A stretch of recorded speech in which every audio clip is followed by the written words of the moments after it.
Tonight, a major escalation in the Middle East. President Donald Trump confirming that Iran's supreme leader was killed in the strikes the U.S. and Israel carried out on Saturday. Iran's supreme leader, Ayatollah Ali Khamenei, is dead, calling him, quote, one of the most evil people in history. The White House releasing images of the president monitoring the mission from Mar-a-Lago, watching what officials are calling Operation Epic Fury unfold in real time. The daytime assault, beginning at 9:45 a.m. Iranian time, with a barrage of Tomahawk missiles, and for the first time in U.S. combat, one-way drones striking multiple targets in Iran for hours. Buildings and cars in flames. New satellite images showing extensive damage to the Supreme Leader's compound. Iran responding to...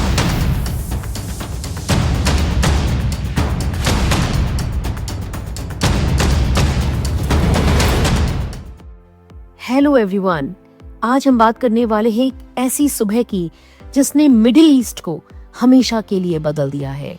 middle east कभी भी इस घटना को भूल नहीं पाएगा और ना ही भूल पाएगा अयातुल्लाह अल उज़्मा सैयद रूहुल्लाह मुसावी खुमैनी को। ये एक शिया मुसलमान इमाम थे जो कि ईरान में जन्मे थे। ईरानी क्रांति के बाद उन्होंने ईरान में 11 वर्ष शासन किया।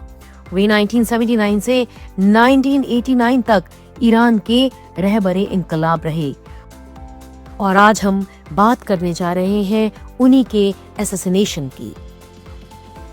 दिन था फरवरी 28, 2026, रमजान का पाक महीना और ये इरानियन वर्क वीक का पहला दिन था। अमेरिकन एंड इजरायली इंटेलिजेंस ने कंफर्म किया कि ईरान के सुप्रीम लीडर अयातुल्लाह अल उज़्मा सैयद रूहुल्लाह मुसावी खुमैनी इस वक्त अपने बहुत सारे senior military and political leaders के साथ एक कंपाउंड में इकट्ठे हुए हैं जो कि तेहरान में है। Originally the plan was to strike at night under the cover of darkness, लेकिन जब कमांडर्स को पता चला कि इतने सारे टॉप लीडर्स एक ही जगह पर हैं, they knew that they could not miss this opportunity. So they made a deliberate decision to accelerate the timeline. ये एक ऐसी टारगेट ऑफ अपॉर्चुनिटी थी जिसे किसी भी हाल में छोड़ा नहीं जा सकता था। And then at exactly 9:27 a.m. in the morning, Tehran time के अनुसार, the skies over Iran erupted. सोचिए, सैकड़ों फाइटर जेट्स ने एक synchronized assault लॉन्च किया। This was the largest military flyover in the history of the Israeli Air Force, striking over 500 targets in full coordination with the United States military. The very first wave of these strikes was aimed directly at Iran's political and security nerve center. एक के बाद एक rapid succession में the Supreme Leader compound, the Presidential Palace, the Ministry of Intelligence, the Ministry of Defense और National Security Council के headquarters पर strikes किए गए। फोकस आपका इस बात पर होना चाहिए कि सिर्फ खुमैनी के कंपाउंड पर ही अप्रॉक्सीमेटली 30 बॉम्ब्स ड्रॉप किए गए। The precision was absolutely devastating. कुछ ही घंटों के बाद जब सैटेलाइट इमेजरी आई तो उसने दिखाया कि वो massive fortified compound completely smouldering rubble और काले धुएं में तब्दील हो चुका था। Now, here is a fascinating detail. At the time of the strike, Khomeini underground जरूर थे, but he was not inside his own designated bunker. जब बॉम्ब्स ने कंक्रीट की लेयर्स को टीयर डाउन किया तो बंकर में न होने की वजह से वो फेटली एक्सपोज हो गए और जिसकी वजह से उनकी immediate on the spot death हो गई। But the operation did not stop there. Simultaneously Israeli forces struck 2 additional locations in Tehran, जहां सीनियर इरानियन ऑफिशियल्स की अलग गैदरिंग्स चल रही थी। इसका मतलब था कि एक ही टाइम पर 3 high value leadership targets hit किए गए। ये एक ऐसी कोऑर्डिनेटेड डिकैपिटेशन स्ट्राइक थी जो मॉडर्न मिडिल ईस्ट में पहले कभी नहीं देखी थी। खुमैनी के साथ साथ और भी कई टॉप फिगर्स मारे गए। इनमें शामिल थे IRGC कमांडर मोहम्मद पाकपुर, जो ईरान की प्राइमरी मिलिट्री फोर्स लीड कर रहे थे, और defence minister Aziz Nasir Zaid, who oversaw the country's long-range missile production. Khomeini's personal security advisor Ali Shamani was also confirmed dead.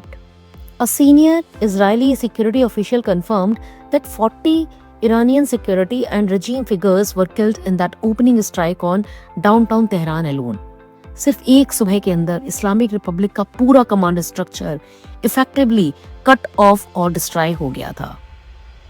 While Israel was busy targeting the leadership, the United States military launched its own massive parallel operation called Operation Epic Fury. US forces ने air और naval assets use करके Iran के ballistic missile sites, nuclear infrastructure, air defence system और IRGC military installations पर across the country attack किया.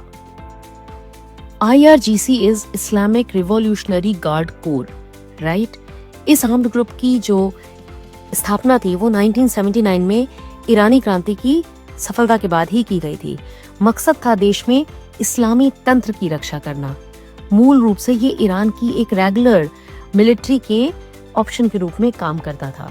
Okay, now उसी दोपहर president Donald Trump took to the Truth Social to confirm Khomeini's death, stating that he was unable to avoid American and Israeli tracking systems.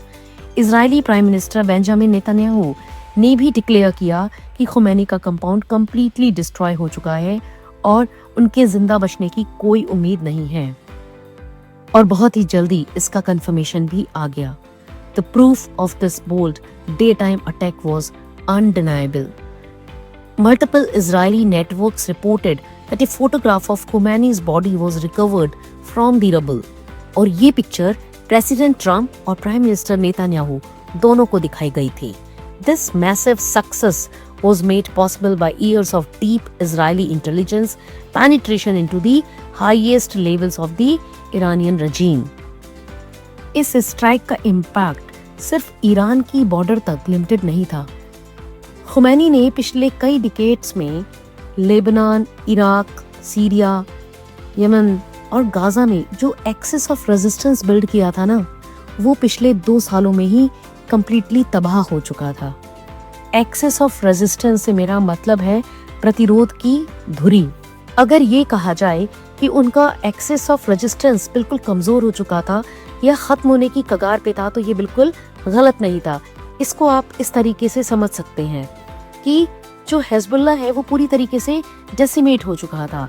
मतलब कि उनकी सैन्य शक्ति, leadership और missile stockpile को इतना नुकसान पहुंचा था कि वो अब इजराइल या किसी और दुश्मन के खिलाफ प्रभावी ढंग से लड़ नहीं सकते थे.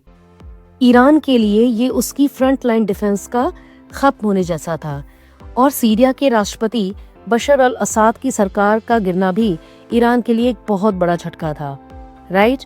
इसका ये मतलब हुआ कि ईरान ने अपना वो लैंड ब्रिज खो दिया जो उसे इराक के रास्ते लेबनान और हिजबुल्लाह तक जोड़ता था. रजीम जब किसी की कोलैप्स होती है तो वहाँ की पुरानी सत्ता जो होती है वो पूरी तरीके से खत्म हो जाती है और अब ईरान का सीरिया में कोई मजबूत साथी नहीं बचा था. ओके, और हमास के शटर होने के बाद से तो अब गाजा में एक प्रभावी शासन या सैन्य संगठन के रूप में मौजूदगी भी नहीं रही थी. तो आप समझ सकते हैं कि किस तरीके से इनका ये जो पूरा एक्सेस ऑफ रेजिस्टेंस था वो क्रम्बल्ड हो चुका था. इनसाइड ईरान रिएक्शन बहुत डिवाइडेड था. स्टेट मीडिया पर लोग खुमैनी के पोर्ट्रेट्स के साथ मौन कर रहे थे, लेकिन दूसरी तरफ तेहरान की स्ट्रीट्स पर ऑर्डिनरी इरानियंस सेलिब्रेट कर रहे थे, हंस रहे थे और डेथ टू खुमैनी और death to the Islamic Republic chant कर रहे थे.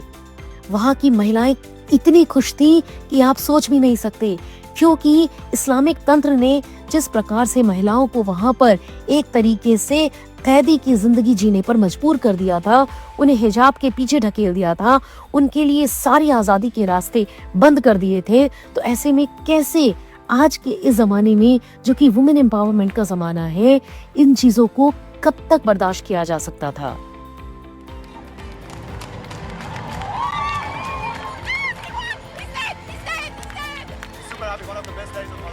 What do you think will happen now? He's gonna be few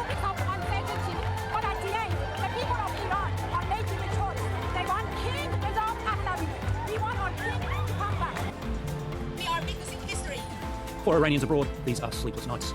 At 3 a.m., following every bit of news, I sleep for 3 hours. My partner tapped me on the shoulder and said, "Dictator is dead." And we cried together.